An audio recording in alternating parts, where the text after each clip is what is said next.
Uhawe ikaze mu kiganiro inyigisho za Bibiliya. Muri iki kiganiro tugenda turaba ibice by'ivyanditswe muri Bibiliya yera ijambo ry'Imana, tukarimbura insiguro yavyo. Ni ikiganiro gitanga inyigisho z'ivyanditswe vyera mu kiringo c'imyaka 5. Inyuma y'icigwa turaguha inomero woturonderako igihe wogira ico ugomba guterera canke kubaza. Kaze twumvirize kandi twigishwe.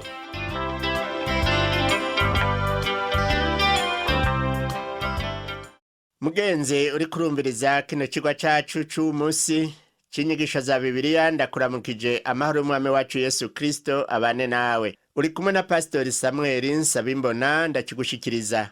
Mu kigwa giheruka twarabiye hamwe ivyerekeye ivuka rya Ishimayeli, turabona n'ivya Isaka, n'ukuntu Imana yagiranye isezerano ridahera na Aburahamu igahezagira uruvyaro rwiwe. Aburahamu yari afise itunga ryinshi cane, ariko yari afise n'intuntu nyinshi kuko yabona atawafise azoritorana. Aburahamu ryasobanurwa sekuruza, Aburahamu naryo rikaba ryasobanurwa se w'amahanga menshi. Aburahamu rero yitwa se w'amahanga kubw'ukwizera. Abizera bose baharurwa muri urwo ruvyaro rwa Aburahamu. Reka uyu munsi naho tubandanye kurabira hamwe ubutumwa buri mu gihimba ca 18 yo muri iki gitabo c'itanguriro nk'uko twabitanguye mu cigwa giheruka. Tugitangura iki gihimba ca 18 twavuze ko ugusengera abandi nk'uko Aburahamu yabigenjeje ari vyiza. Umurongo wa mbere wo mu gihimba ca 18 haravuga ngo Uhoraho abonekera Aburahamu ari kuri vya biti vya Mamure vyitwa imyeroni, yari yicaye mu muryango w'ihema ryiwe mu ndugumba yo mu gihe c'amashoka. Muri iki gihe Aburahamu yarashaje kandi yaba imamure. Ku murongo wa kabiri tubona ngo yunamuye amaso abona abagabo 3 bahagaze bamutumbereye. Ababonye ava mu muryango w'ihema yirukanga kubasanganira, akubita inkoro hasi. Ibi bisa n'ivyo twabonye mu gihimba giheruka. Yabakiranye urukundo. Ibi vyerekana ko Aburahamu yari umuntu w'urukundo kandi yakira abantu. Amaze kubasanganira agakubita inkoro hasi, yaciye avuga ati, Databuja, namba nogira amahirwe imbere yawe ukemera, ndakwinginze nturengane umusavyi wawe. Nuko bazane utuzi mwoga ibirenge muruhukire musi y'igiti, nanje nzane utwo kurya mwihembure, kuko mugendeye umusavyi wanyu, muheze mubone kugenda. Baramwishura bati, kora uko uvuze. Tubisoma ku murongo wa 3 kugeza ku murongo wa 5 wo muri ico gihimba ca 18. Mu migenzo yacu ntitwakira abashitsi ngo tubaha amazi yo koga ku birenge imbere yuko binjira mu nzu. Umwami wacu Yesu Kristo yogeje ibirenge vy'abigishwa biwe hamwe bari mu cumba co hejuru. Muri uko koza ibirenge Yesu yakoze, yagomba gutanga inyigisho yo kwicisha bugufi. Aburahamu yabwiye abo bashitsi ati, bazana utuzi mwoga ibirenge. Muri ico gihe umuntu ashikiwe n'umushitsi yamukura ibirato hanyuma akamwoza ibirenge. Umuntu ntiyakura inkofero yambaye. Oya, uyu munsi niho tubona yuko umuntu yinjiye mu nzu y'umuntu kanaka ntidukura ibirato, ariko dukura inkofero kugira ngo twerekane yuko tuhubashe. Hari abantu benshi banezerezwa no kugendesha amaguru igihe bibereye muhira. Aburahamu yabigize kugira ngo abo bashitsi bumve ko bisanze. Aburahamu rero ntiyabahaye amazi gusa yo koga, yabahaye n'ivyo kurya, nk'uko tubisoma ku murongo wa 6 kugeza ku 8. Havuga ngo Aburahamu yitera mw'ihema aho Sara ari, ati, tunganya n'ingoga ivyibo 3 vy'ifu iyunguruye neza, urondere umutsima. Aburahamu arabandanya aja mu busho, afata ishuri y'igitegetera nziza, ayiha umukozi wiwe, aca yibaga n'ingoga. Yakira amata y'urubu n'amakamano n'inyama za yashuri ivyibushe yabaze, abitereka imbere yabo. Abahagarara iruhande munsi ya ca giti bararya.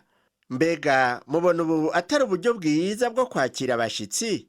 Aburahamu yateguye indya ziryoshe, yakereye ishuri nziza yari afise, ategura inyama zokeje, afata inyama nziza, afata amata y'urubu n'amakamano arabaha.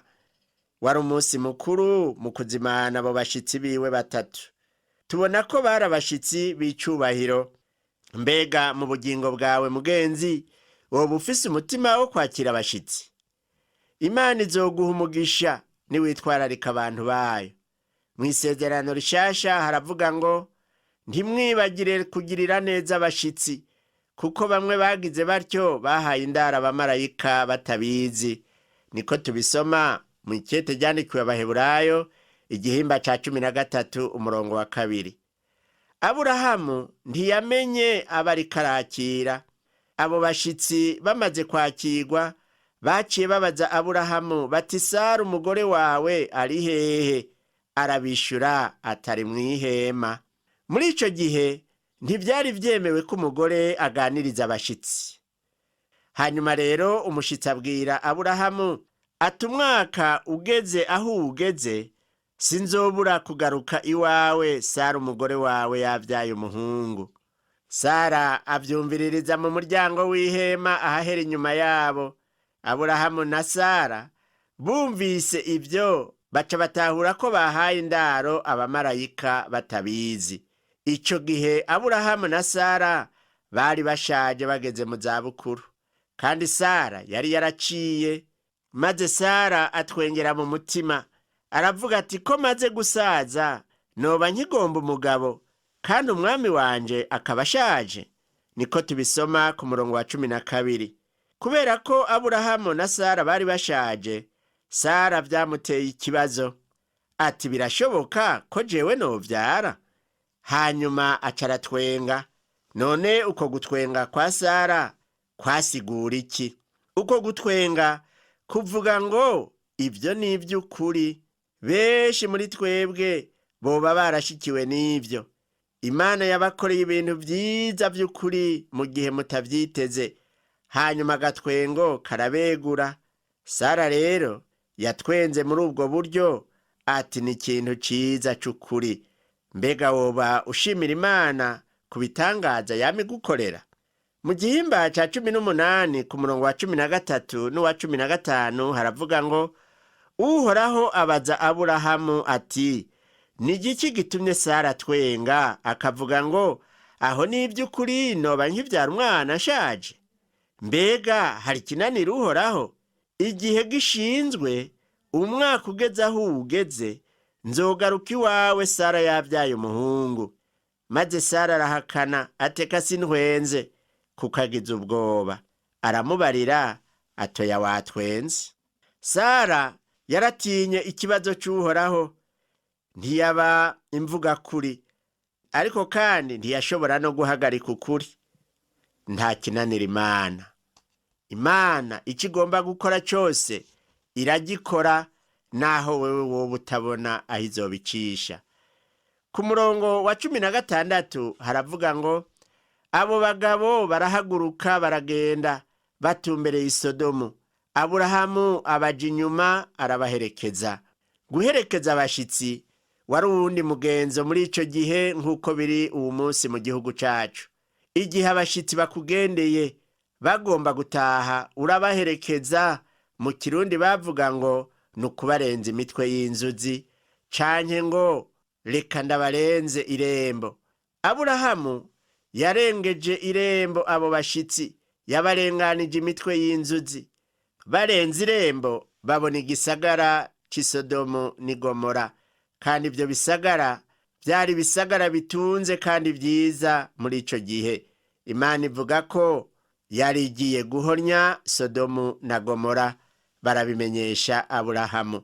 Ku murongo wa 17 muri ico gihimba ca 18 turasoma ngo, maze Uhoraho yigira inama ati mbega Aburahamu nomuhisha ico ngira nkore, kandi ari we azohinduka ihanga rinini rikomeye, amahanga yose yo mw'isi azohererwa umugisha muri we? Kugeza ubu Uhoraho ntiyari bwabwire Aburahamu ico agiye kugirira Sodomu na Gomora. Uhoraho yagomba guhomvagura ivyo bisagara akabikomvomvora, mugabo Imana ibanza kubimenyesha Aburahamu. Iyumvire igituma Imana itohisha Aburahamu ikigiye gukora.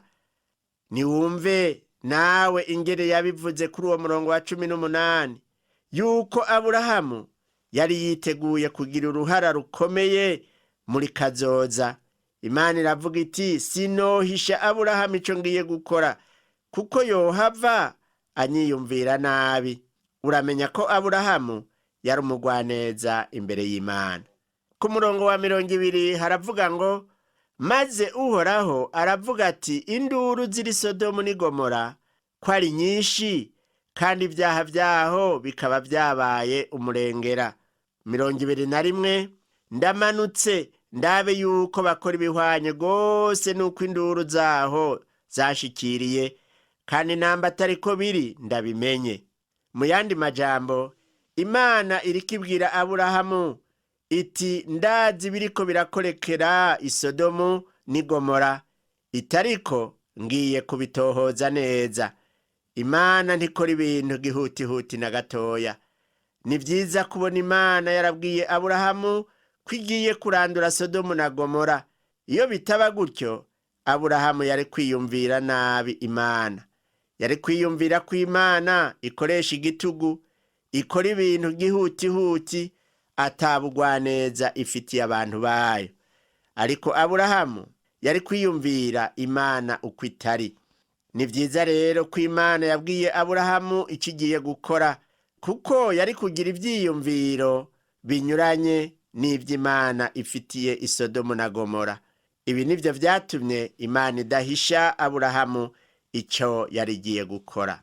Ku murongo wa 22 turasoma ngo, abo bagabo barahava baragenda batumbereye i Sodomu, ariko Aburahamu asigara ahagaze imbere y'Uhoraho. Aburahamu asabira Sodomu, amaze kumenya ko Imana igomba kurandura Sodomu na Gomora. Yaciye atangura gusaba ngo Imana ntibarandure, na cane cane ntirandurane abagororotsi n'abanyakibi. Ku murongo wa 23 dusoma ngo, maze Aburahamu aramwegera aramubaza ati, mbega none wohornya abagororotsi hamwe n'abanyabyaha? Ni ikihe kintu ca mbere caje mu mutwe Aburahamu? Aburahamu yaciye yiyumvira ubwa mbere Loti umuhungu wabo, kuko yaba i Sodomu. Aburahamu yari amaze gukiza Loti igihe kimwe, aho bari bamutwaye kunyagano akamurokora. Ubu naho kandi Loti ari mu ngorane. Niyumvira ko Aburahamu yiyumviriye cyane ibya Loti n'imigenderanire yari afitaniye n'Imana. Ariko rero yizeye ko Loti yoba yagumye yubaha Imana, yagumye ari umugororotsi. Aburahamu yaciye abaza Imana ati, none n'abagororotsi wobarandura? Ntiyatahura ingene Imana yorandura abanyabyaha ikabarandurana n'abagororotsi, asangwa boba bahari. Ku murongo wa 24 turasoma ngo, kumbure muri ico gisagara hobamwo abagororotsi 50, none wokirandura ntugikingire, kandi kirimwo abagororotsi 50. Aburahamu yatanguye igitigiri ca 50, ati none ga mwami, igihe hoba harimwo abagororotsi 50, worandura ico gisagara? Umva ingene Aburahamu yabandanije avuga. Yavuze ku murongo wa 25 ati, compa ntubikore, ntiwicane uwutunganye n'umunyabyaha, maze abatunganye n'abanyabyaha bagaheza bakaringanira. Icompa bikaba kure yawe. None umucamanza w'isi yose ntiyokora ibitunganye? Iki ni kibazo abantu benshi bama bibaza ngo, none umucamanza w'isi yose ntiyokora ibitunganye? hari inyishu yemeza ko umucamanza w'isi yose yama akora ibitunganye. Ivy'Imana ikora vyose biragororotse, biratunganye. Ntiwihende rero mugenzi ngo uvuge ko Imana ikora ibidatunganye. Imana iratunganye. Umurongo wa 26 havuga ngo Uhoraho aramwishura ati ninabona abagororotsi 50 muri ico gisagara c'i Sodomu, nzokingira aho hantu hose ku bwabo. Aburahamu yaciye afata akanya ariyumvira kuri ayo majambo Imana ihejeje kuvuga. Aca arasubira aravuga ku murongo wa 27 n'uwa 28. Aburahamu arongera aramubwira ati ingene nubahutse gusiguza umwami wanje naho ndi umukungugu n'umunyota gusa. Kumbure mu bagororotsi 50 hazoburamwo 5. None wohornya igisagara cose kuko habuzemwo abantu 5? Aramwishura ati sinzogihornya mbonyemwo 45. Mu yandi majambo Aburahamu avuga ati ego habonetse ga 45 wohava urandura ico gisagara. Ariko Uhoraho aramubwira ati babaye 45 sinzorandura ico gisagara. Ariko kandi Aburahamu yakomeje yibaza aterega vyoshoboka yuko abo 45 batokwira hakabonekamwo 40. Naho nyene Uhoraho aramubwira ati oya, naho nyene sinokirandura. Aburahamu akomeza abaza, aramanuka agera kuri 30. Ati none habonetse abagororotsi 30 wokirandura? Uhoraho yongera kumwishura toya. Aburahamu yongera kubaza ati habonetse abagororotsi 10 hoho, none wokirandura? Ati naho nyene habonetse nk'abo sinokirandura.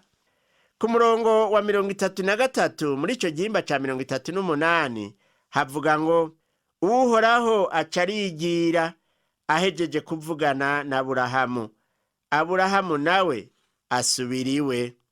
Umuntu yokwibaza iki kibazo ati kubera iki Aburahamu yashitse ku bagororotsi 10 gusa? Yari afise ubwoba ko Loti yoba yarazimiye. Yiyumvira ko abandanije kuza hasi koba ari ukugora Imana. Umuntu yavuga ko yari akwiye kubaza gushika kuri umwe. Yari akwiye kubaza ati mwami, mbega habonetse umugororotsi umwe gusa worandura ico gisagara? Naho Aburahamu atabajije ko barimwo umugororotsi n'umwe, Imana yo yari izi ko uwo mugororotsi ariyo, nukuvuga ko ari Loti.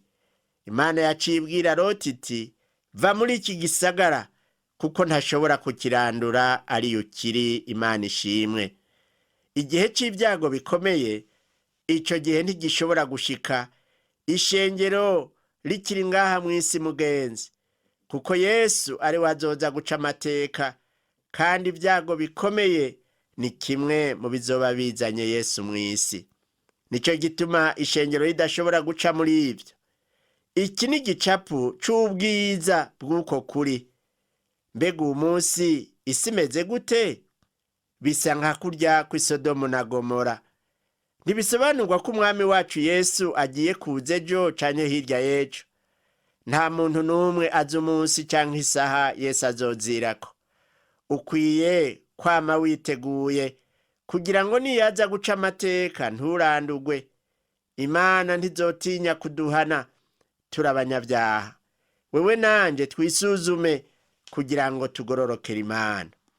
Dutandukire igihimba ca 19 tubandanye turaba ivya Loti. Muri iki gihimba ca 18 twariko turabona imigenderanire hagati ya Aburahamu n'Imana. Ubu naho tugiye kuraba igicapu gitandukanye n'ico. Tuve kuri Aburahamu yaba i Heburoni mu biyaya vya Mamure, tugenda aho Loti yaba.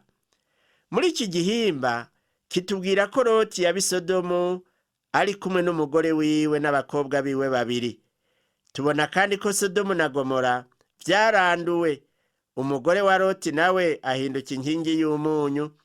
Hanyuma tubona icaha ca Loti n'abakobwa biwe babiri.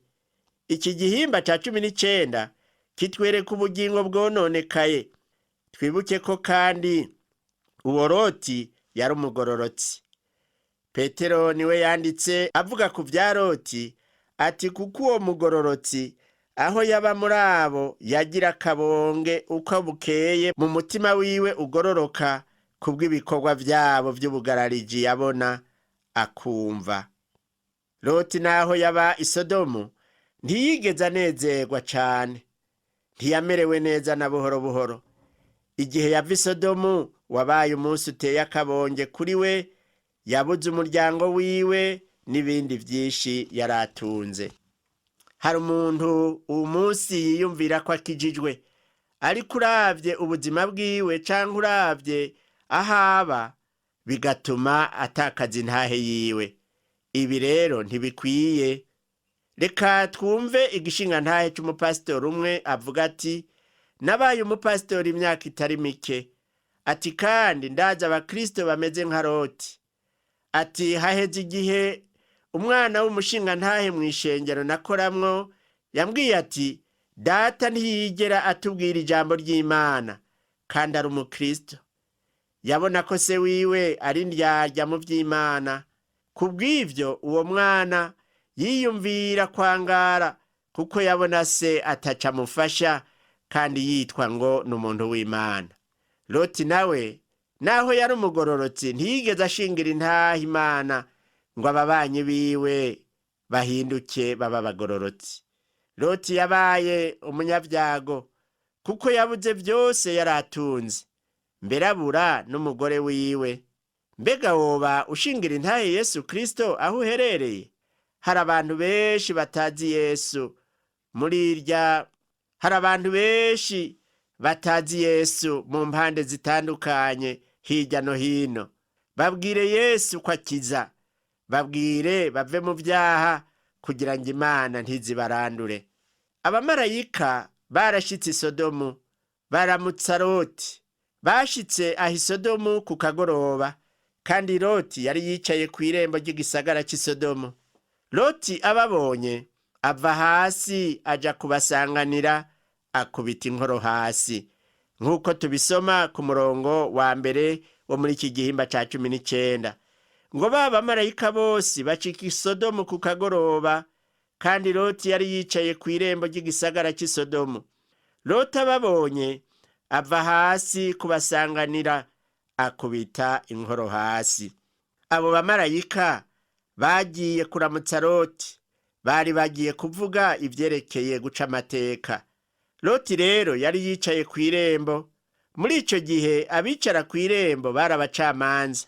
Ibi rero bitwereka ko Loti atari umuntu asanzwe gusa mu gisagara cy'i Sodomu, yari umucamanza, umuntu akomeye. Ku murongo wa 2 dusoma ngo arababarira ati ba databuja, ndabinginze nimuzi wanje ku musavyi wanyu, muhararire ijoro, mwoge ibirenge, buce mwizindukira, mufate inzira mugende. Baramwishura batoya, turarara mw'ibarabara buce. Loti nawe yari umuntu atanga indaro nk'uko twabibonye kuri Aburahamu, yari umuntu yakira abashitsi. Igihe abo bagabo babiri bashika, yarabinginze ngo barariwe kuko hari ku kagoroba, mugabo barase kwemera kurara. Bavuga yuko bagomba kurara baragenda. Mu yandi majambo bavuze bati twirarira hanze, ntiturinda kuja mu nzu, ntitugomba kugutera ingorane Loti. Ariko Loti yakomeje kubagobera ngo barare. Ku murongo wa 3 dusoma ngo arabagobera cane, barakevya binjira mu nzu iwe, abateguriza ivy'abazimana, abacumbishiriza imitsima itambiye bararya. Abo bagabo bari bavuye mu munsi mukuru kwa Aburahamu, none ngaba bashitse no mu wundi munsi mukuru kwa Loti. Igihe bavugiye ko batinjira mu nzu aho Loti yaba, bavuga ko birarira hanze bakarara baragenda, Loti yaciye ababwira ati ibyo ntibikorwa hano muri Sodomu, birateye ubwoba, mwohasiga ubuzima bwanyu. Reka tubigereranye n'igihe amabarabara ava aha na hariya wasanga adahita kubera ibihe igihugu cacu caciyemwo by'intambara. Abantu ntivyoroha yuko bagenda ku kagoroba. Reka rero tugereranye Sodomu n'iryo barabara. Loti yabwiye abo bagabo ati nta muntu yorara mu nzira kuko atamutekano wanyu uriho. Loti amaze kubinginga baremeye binjira mu nzu arabazimana. Kwakira abantu b'Imana ni byiza. Hari umuririmbyi ahora aririmba ati kwakira abashitsi ni umugisha. Reka tugarukirize hano kino cigwa cacu c'uwu munsi. Ibisigaye vyerekeye Loti n'abashitsi biwe tuzobivugana mu cigwa gikurikira. Reka rero dusenge Imana kugira ngo itwigishe kumenya ikibereye n'umwanya ubereye kugikoramwo. Mana Data wa twese uri mu ijuru, turagushima ko ari wewe uzi gukuranya ibihe, kandi igihe cyose ugomba kugira icyo ukora hari aho ufata ingingo yo kubihishurira abantu bawe. Warabihishuriye Aburahamu kugira urandure Sodomu, araheza asabira Sodomu gutabagwa. Turagushima ko wawumvise ukishura. N'uyu munsi hari abariko baragutabaza kugira ngo batabare. Mana wumva gusenga kwabo, hanyuma ubishure. Cane cane abarizwa n'ivyaha vyabo ubaharire, ubahe ubugingo budashira mu izina rya Yesu Kristo. Amen. Ikigwa cacu cuno munsi tuyigarukirije ngaha, naho ubutaha umwami wacu Yesu Kristo aguhezagire.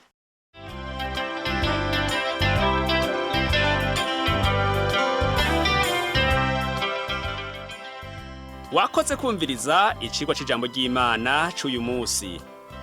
Ushobora kumviriza n'ibindi biganiro by'inyigisho za Bibiliya canke ukabikwega kuri uru rubuga rwa interinete rukurikira: http utuburungu tubiri uturongo tubiri duhengetse ttb akaburungu twr org.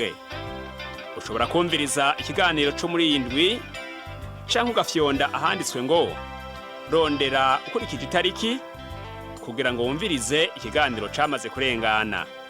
Ushobora no gufyonda ahanditswe ngo rondera ukurikije ivyanditswe kugira ngo wumve ibiri muri ico gice c'ivyanditswe vyera ugomba. Ufise ico wunganira canke ubaza, twandikire. Email ni